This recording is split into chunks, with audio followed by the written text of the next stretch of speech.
আশা করি সকলের শৈশবের দিনগুলো মনে পড়ে যাবে। জোর বিজোর খেলা, এদের মাঝে নিজের ছেলেবেলা দেখতে পাই। আমাদের ছোটবেলাও এরকম রঙিন ছিল। কত সুন্দর, কত ধরনের খেলা আমরা খেলতাম, কতই না মজা হতো। এখন এই প্রায় জীবন শেষের পথে, এখন মনে হয় কেন যে সেই ছেলেবেলাটা সারা জীবন থাকলো না। ছেলেবেলা জীবনের সব থেকে মূল্যবান সময়।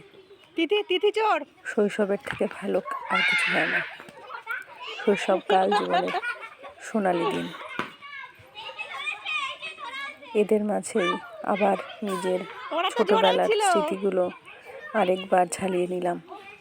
আশা করি এই ভিডিওটি আপনাদের সকলের ভালো লাগবে এবং আপনারাও আপনাদের ছেলেবেলায় ফিরে যাবেন, পুরনো স্মৃতিতে ফিরে যাবেন।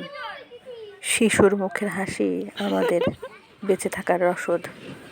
ওরা ভালো থাক, ওদের শৈশব ভালো থাক, ওদের মাঝেই আমরা আমাদের পুরনো স্মৃতি ফিরে পাই বারবার। এই দিনগুলো আর কোনো দিন ফিরে আসবে না। ধীরে ধীরে বড় হয়ে যাবে, দায়িত্ব বাড়বে, পড়াশোনার চাপ বাড়বে। আর বড় হয়ে গেলে তখন আমাদের মতো শুধু আফসোসই করতে হবে, শৈশবে ফিরে যাওয়া আর হবে না। সেই জন্য বাচ্চাকে তার মতো করে ছেড়ে দিন, শৈশবের আনন্দ নিতে দিন, জীবনটাকে উপভোগ করতে দিন। এই সমস্ত খেলার মাঝে এরা আনন্দ নিক। আমাদের সময় মোবাইল ছিল না, কিন্তু আমাদের সময় অনেক অনেক আনন্দ ছিল। এই ধরনের অনেক ধরনের গেম আমরা খেলতাম, তো তার মাঝে আমরা আনন্দ পেতাম। এখনের বাচ্চারা অনেক বেশি ফোনের ওপর ঝুঁকেছে।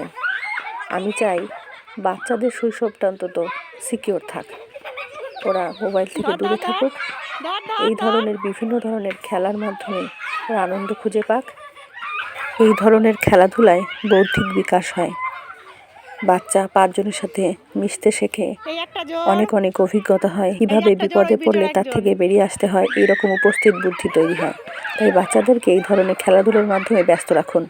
ভিডিওটি ভালো লাগলে লাইক, কমেন্ট, শেয়ার করুন। ধন্যবাদ।